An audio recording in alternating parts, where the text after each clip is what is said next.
இங்கே இந்த பையன் தூங்கிட்டு இருக்கான். அப்ப ஃபேனை யாரும் ஆஃப் பண்ற மாதிரி இருக்கு. எழுந்து பார்த்தா அவங்க வீட்டு வேலைக்கார பொண்ணு வீட்டு பெருக்கலான்னு ஆஃப் பண்ணிருப்பா.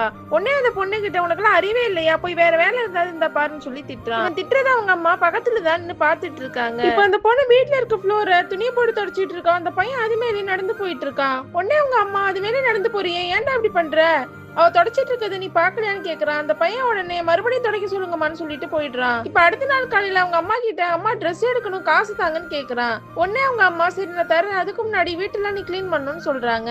வீட்டுல வேலை செய்யற பொண்ணு வரலையா, அவளை போய் கிளீன் பண்ண சொல்லுங்க, நான் ஏன் பண்ணணும்னு சொல்லி திட்டுறான். உடனே அந்த அம்மா இன்னைக்கு அவ வரல, நீ தான் கிளீன் பண்ணணும், நாளைக்கு வேற பண்டிகை வருது, முன்னே போய் கிளீன் பண்ணணும்னு சொல்றாங்க. அவனும் சரின்னு போய் வீட்டெல்லாம் கிளீன் பண்றான். அவனுக்கு ரொம்ப கஷ்டமா இருக்கு. ஃபேனை கிளீன் பண்றான், உடம்புலாம் டஸ்ட் ஆயிடுது. அவங்க அம்மா வந்து மேலெல்லாம் கிளீனாவே இல்ல பாரு, ஒழுங்கா கிளீன் பண்ணு சொல்றாங்க. உடனே அவன் இறங்கிட்டு அவ்வளவுதான் என்னால கிளீன் பண்ண முடியும்னு சொல்றான். அதுக்கப்புறம் இந்த அம்மா வீட்டுல வேலை செய்யற பொண்ணை கூப்பிட்டு ஃபேனை கிளீன் பண்ண சொல்றாங்க. உடனே இந்த பொண்ணு வந்து ஒரு பேப்பர் எடுத்து வந்து அந்த பெட் மேல போட்டுட்டு அந்த ஃபேனை அழகா கிளீன் பண்றா. அதை பார்த்ததுதான் அந்த பையனுக்கு அவன் செய்யற தப்பே புரிய வருது.